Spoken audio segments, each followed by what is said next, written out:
If I don't go on a trip, my husband, by extension, can't go because, for the record, it's my family's cabin. We're both 30. We have 4 children combined. The youngest is an infant. I'm not sure what it is about his family, but our daughter screams whenever these people are around us, every other week at least. Whenever they come over, I feel beyond stressed out because my daughter screams the entire time, and his family thinks it's funny. They pass her around while she's screaming, and they laugh about it, and it takes them forever to hand her back to me to get her calmed down. And all of them claim that she acts like that because I spoil her. His family consists of his mom and his 2 sisters, and both of his sisters have 1 daughter each, young teen and teen. Our daughter doesn't act like this when it comes to anyone else, family, friends, or complete strangers. She loves people.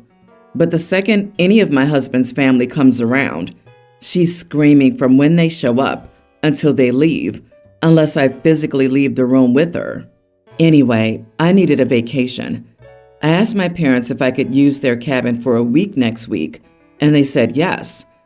My husband, for whatever reason, decided that he wanted his mom to come, and she invited her daughters. So I'm getting text messages saying, "What should I bring?" and whatever else. I never wanted them to come. I asked my husband why he would invite his family when it pretty much was set in stone that I would have an absolute nightmare of a time because our daughter doesn't like these people. The whole point of a darn vacation was to relax, not add more stress to it, by basically ensuring that our daughter would not be set down for a split second because she was afraid of his family. He said that he thought it would be okay because we had talked in the past, pre-baby, about inviting them to the cabin for a family vacation. He said that maybe having our daughter surrounded by all of them for a week would make her like them. I told him I was 100% not okay with that. He needs to tell them that none of them are welcome, even his mother, whom I can't stand to be around due to her constant baby advice. You need to put her down. She acts like that because you spoil her. He said he doesn't feel comfortable telling them that they can't go because he already said that they could and doesn't want to offend anyone. I snapped and said, either tell them they aren't coming or me and the kids won't go. Better yet, you can stay home with your family and me and the kids will go without you.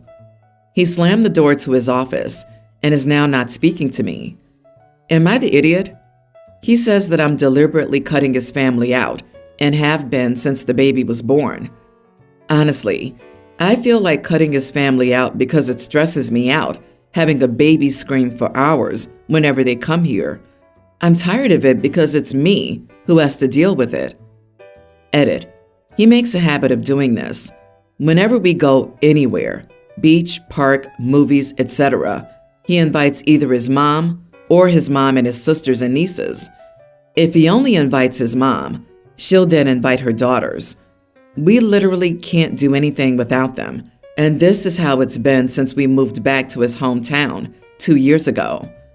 I've told him several times that I'm tired of it and don't want them invited to go with us everywhere we go. He doesn't see the issue and tries pulling the, if it was your family you wouldn't mind, but there's zero comparison because I see my family maybe 3 times a year. He even invited his mom here immediately following us leaving the hospital with the baby without telling me, and she invited her daughters. So they all showed up here when my daughter was 3 days old and got angry at me for not being okay with it. Not the idiot. It was not his cabin nor his choice to invite his family without asking you first. The fact that he asked his family without prior consultation with you tells me he doesn't care much about how you feel because he doesn't feel your input is necessary when making such decisions. Right? Like, oh, we're going to your family's cabin? I'll invite my family. Huh? Why would I ask you if that's okay? Completely, intentionally oblivious. I completely understand why she's not his first wife, and I wonder how many more he'll have after her. And speaking of raising a spoiled child, mother-in-law sounds like she did that herself and can't criticize. Not only does he not care how old P feels, He also doesn't care how his daughter feels. Yes, she's a baby, but babies have feelings and likes and dislikes, and his daughter has repeatedly and loudly expressed her feelings about spending time with her husband's family. Whether the baby's feelings are justified doesn't matter. Her parents should respect them and protect his daughter from being passed around and laughed at when she clearly doesn't like it. I'm starting to think maybe his family is pinching her. This was my first thought. Someone in his family, maybe all, is pinching, pulling hair, or sticking their fingernails into this baby's flesh. These would be incredibly easy to hide and cause that baby pain. I can't imagine the weeks' worth of pain that the child would endure if they went to the cabin together. I wonder what the older children are experiencing. There must be something going on, but it would be more subtle. My husband, 42, and I, 41, female, have been married for 10 years and have 2 kids.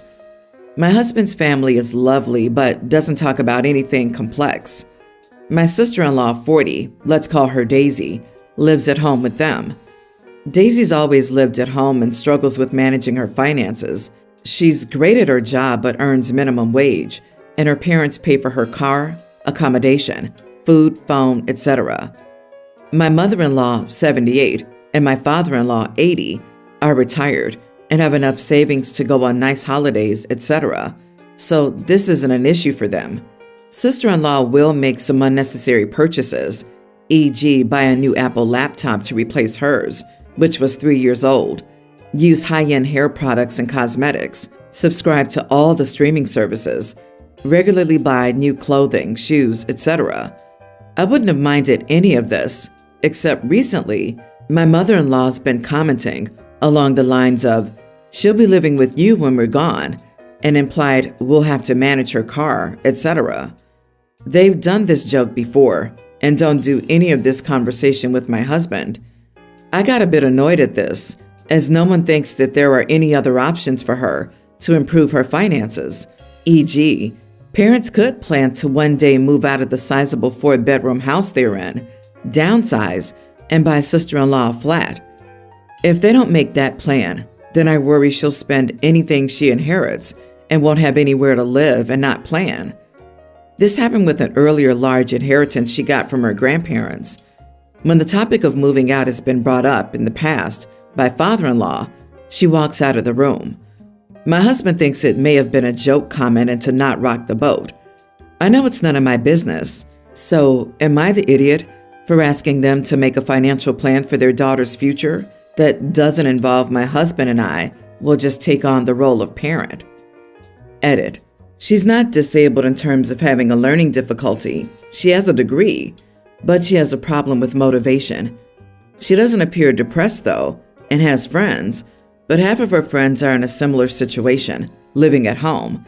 It's like she's resigned to never moving out because of the cost of housing, but has got into a situation where her disposable income is quite high because she's not saving anything and has no large expenses.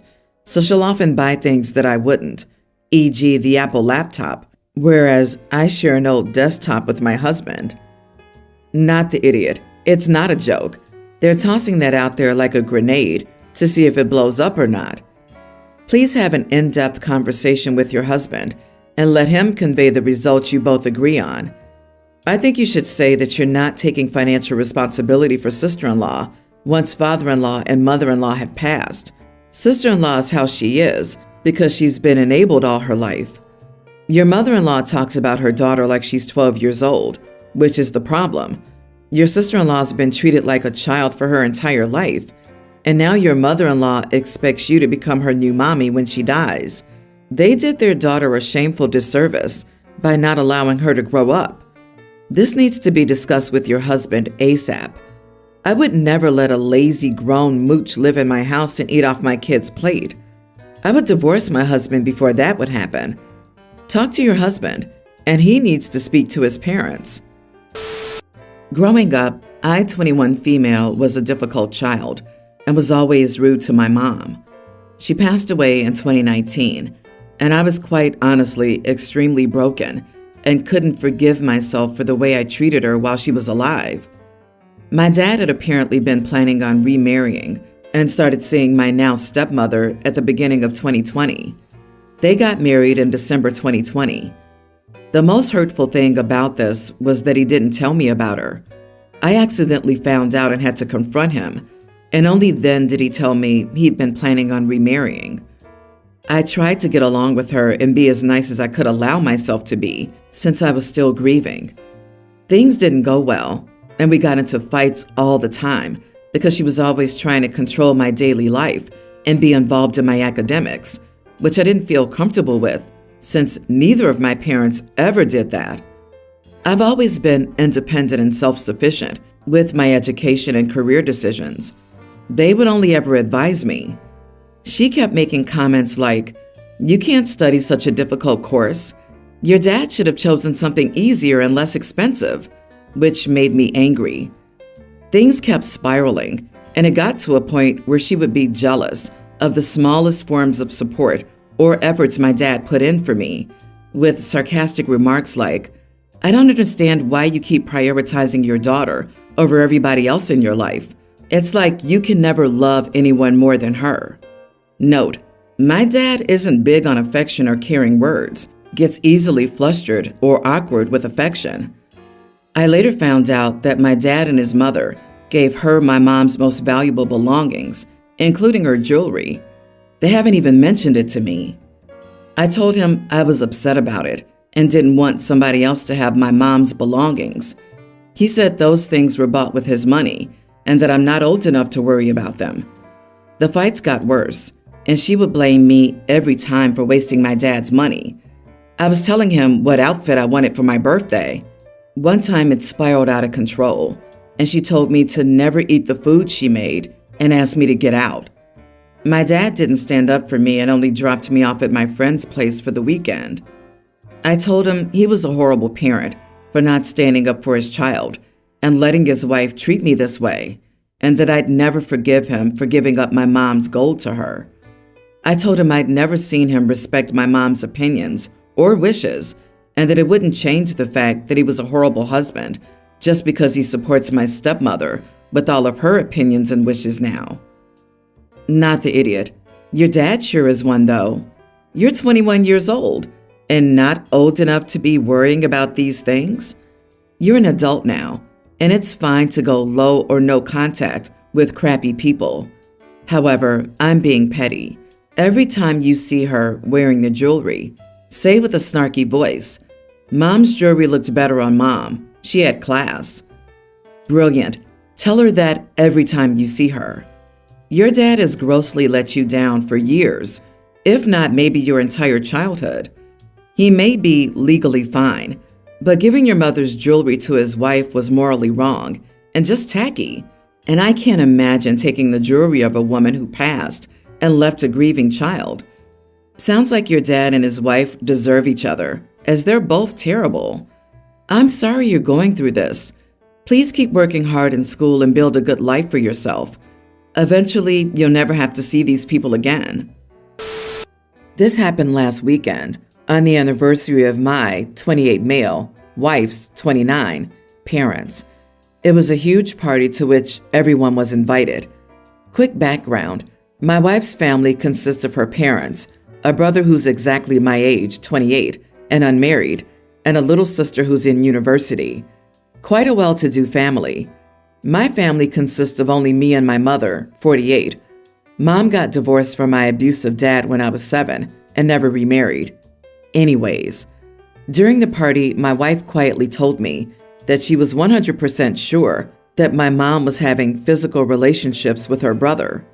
Told me they'd both just disappeared from the party. I was shocked, honestly. She immediately said she'd been eyeing and observing my mom for a while. She didn't tell me earlier because she was making sure. Before I said anything, my wife ran upstairs. The party was downstairs in the hall and forced her brother's bedroom open, shouting loudly. I followed her along with a few other people from the party. It was embarrassing as heck. I melted in shame. My mom was there with Ben, wife's brother, pretty intoxicated. They were making out when my wife caught them. Ben immediately ran towards the bathroom, to put on his trousers, but my wife wasn't able to fix her clothes. I immediately covered her with my blazer. My wife didn't like that. Within seconds, the situation escalated, and my wife's parents started insulting my mom, calling her names, blaming her for luring their son and having dirty relationships with him. Ben locked himself in the bathroom the entire time. No one blamed him. Everyone just blamed my mom. My wife's mom literally shamed my mom, saying women like her, middle-aged, divorced, are the worst. I somehow handled the situation and took mom to her apartment. Adjacent to my apartment, she lives alone. From the next day onwards, my wife constantly asked me to kick my mom out of that apartment because it's adjacent and owned by me, because she didn't want to see my mom at all now. I denied that because I really don't understand why everyone's blaming just my mom. Am I the idiot? So, a 48-year-old single lady from your side of the family hooked up with a 28-year-old single dude from your wife's side. What the heck is there for anyone to blame here? It's none of family's business with whom their 28-year-old son is hooking up with. He's not a baby. They're both consenting adults and can do what they want. Your wife is quite judgmental. You are not the idiot. I think everyone's the idiot here. Your wife running in and screaming like someone was committing a murder is a bit crazy. There was no reason for her to invade their privacy or get mad. He's old enough, and there was no cheating, period. But your mom and your brother-in-law hooking up like teenagers in a family gathering was also completely unnecessary. How very classy of them.